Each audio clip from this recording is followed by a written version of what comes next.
The movie Superman came out in 1978. It features Christopher Reeves as Superman. This basically started off a whole nother era of superhero movies, and it's extremely important and influence on the movie genre, and I want to talk about it today. It's pretty solid for 1978 compared to some of its sequels. So let's talk about it today. So this movie, when it came out, superhero movies weren't something that were taken seriously. See, this was 11 years before Batman came out in 1989. This was years. This was a little bit after the Adam West version of Batman. So before this, on screen, whether it's big or small, we have gotten these goofy interpretations of the superheroes. And our opening kind of reflects what kind of period of time we're gonna get with this movie, because when we open it up, we get to see it's black and white. It says 1930s, and we get to see the OG comic version of Superman. Then this cuts over to General Zod. We know General Zod, right? He fights Superman. He was in The Flash, I'm pretty sure. And yeah, so he's in this for a very short amount of time, because we start off this movie with Krypton's about to be destroyed, so they have to do something with Superman, because Superman's a baby at this point, and his mom and dad are like, we have to say Krypton is gone, because we don't have very good leadership, but we can send Superman to Earth, and yeah, we can just send him there. So then we get all this build up to where Krypton, it just gets destroyed. But want to know how General Zod and his goons get away? Yeah, this spinning flying mirror just absorbs General Zod and his men, just absorbs them into this mirror, and then they're trying to get out of this mirror as the mirror is just flying away with them inside of it, and then they just disappear for the rest of the movie. There's a lot of really goofy effects in this that kind of like so bad it's kind of good, but for the time it was actually kind of impressive, I guess. And yeah, so that was just something to add there, because I was like, that's kind of random, but I was like, I guess that explains that in case they ever want to bring back Zod. Anyways, so you get to see how Krypton gets destroyed, it goes poof, it's gone. And the sequence of Krypton actually dying, there's a bunch of visuals, there's people falling, there's stuff exploding, and it looks awesome. It shows the downfall of Krypton, and it doesn't have all the CGI and everything, because they couldn't have that, so they had to do a lot of this stuff for real, with a mixture of small effects here and there, and it happened to look kind of good. It happened to look kind of cool. It might have been one of my most favorite sequences of the movie, is just seeing Krypton get destroyed, because it looks really cool. So yeah, I just want to talk about that real quick, and then eventually Crash lands on Earth years later, and he's like, I can lift up cars even though I'm like 3. Yeah. So then, anyways, eventually he grows up. We get to see him as a teenager, but oh no, his dad is dying, or his Earth dad died, and he's like, all these superpowers could have saved them, which is kind of like an important sequence, because it shows. Instead of like a whole bunch of dialogue and a bunch of messy pacing, right here we get to see how it's like they managed to do all this in one quote, which is an influence that they took in later superhero movies, but maybe didn't get the best out of this quote. But it is a really nice quote. It's like, even if you have all these powers, it doesn't necessarily mean you're invincible. Bad stuff can still happen. And Superman kind of comes to terms with this before he even becomes Superman. And from there, it comes years later, he's working on the Daily Planet, and we just see, after he finds himself and realizes he is Superman, after exploring the Arctic and everything, we just see him at the Daily Planet, just this absolute nerd dork, just working there. It's like, actually, and being a nerd myself doesn't really say something, because even this guy is a nerd compared to me. But he's like, oh, I'm sorry, sir, oh, golly gee. And, he's just going around, like, he's being, like, you can tell he's doing well describing himself, because he has a split between Superman, who's, like, the strong, stern guy, and then you have Clark Kent, this like kind of stumbles around, kind of like this clumsy dork, but he's also really sweet. Deep down, this is a really sweet guy, and yeah. So, and then eventually, we get to see Lois Lane, which is like, I think they wrote her better in this than they do in some of the modern takes of Lois Lane and Superman, because you get to see how they bond in this movie. Because in a lot of other takes of Superman, like in Man of Steel and other stuff beyond that, they take Lois Lane and they do stuff with the character that I'm like, you know what? I don't know if I really care for this. You know? So, I do like how they handle Lois in this better than some of the other stuff. And obviously some of the lines in this movie don't really connect very well because of the time they were written. It's like, this was cool then, but now, never. Eventually, Lois and Superman have prepared an interview. So then Superman slides in and is like, "What's up, Lois?" And then they talk for a little bit, and you can tell there's some romantic tension between them that's going to build on their relationship as this series of movies moves on. And how, well, it's just supposed to be, because obviously they're supposed to end up together, and you get to see how this is starting to relate into the other movies, and how it starts off here. So eventually, Soups is like, "Can I take you on a journey?" So then they kind of fly around New York. And something I've noticed in these Christopher Reeves Superman films is they make an effort to fly around the Twin Towers as much as they can. From what I've noticed, in almost every single one of the Christopher Reeves Superman movies, they fly dangerously close to the Twin Towers. I am just saying, that is something I've noticed in every single one of them. But let's just move on. So then eventually, she's mesmerized, and oh god, they ruined this sequence. This didn't have to happen either. They had to fill it in with this stupid poem. Because it's just Lois Lane, like, sings poem in her mind. And it didn't need to be there. There was no dialogue, and it was perfect. But then they just took in this poem, and it's just her seeing these cringe, like, typical, lazy, cheesy, goofy crap that is supposed to be romantic in how she feels, but it's just not.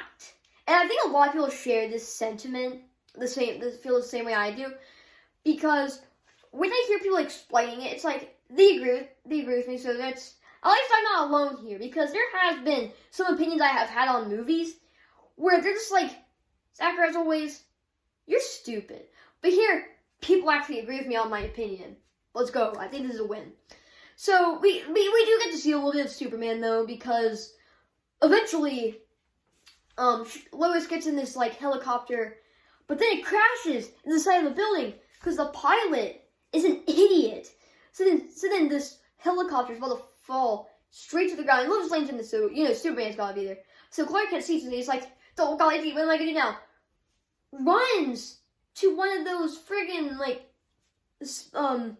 what are they called? Like, the spinny door things. Like, you can walk in, it's like, I forgot the name of it, but he goes in there, he just runs really fast, and then boom, he's changed. He is not the Flash. He is Superman. Yeah, all that aside, he eventually saves Lois. It's a really nice sequence. You see the helicopter raised up onto the roof.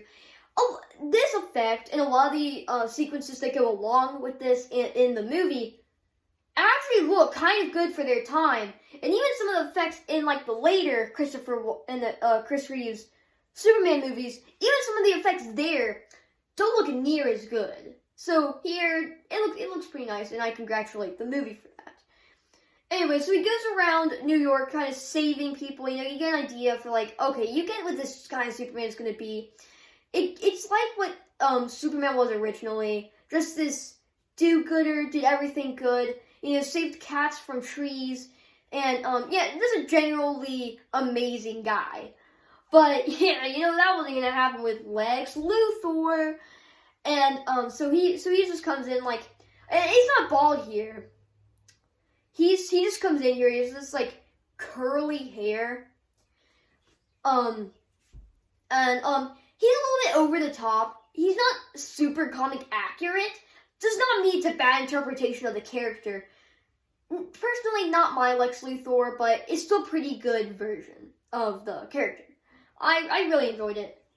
And yeah, so we get to see a little bit of this character, and he figures out, wait, Superman can die with kryptonite. What is Superman's kryptonite, you may ask? It's kryptonite. Wow, let's go. So then, he gets this evil, devious plot. And I swear, this version of Lex is the most goofy goober ever. And it's just added by, like, the scenery of his base and the people around. Like, Otis, you have the goofy, kind of, like, villain sidekick or whatever. And they go here and they're like, and they try to stop Superman, and they know how they can best him by, because Lex has to be the best. He's extremely egocentric, and that's kind of the whole thing with this version of Lex Luthor. So he goes in, and him and Otis get into like this disguise, and they blow up cars and stuff. And this military convoy has this huge nuclear weapon. These huge nuclear weapons, right? And they go in and distract them. And then they just, like, rewire this nuclear weapon warhead.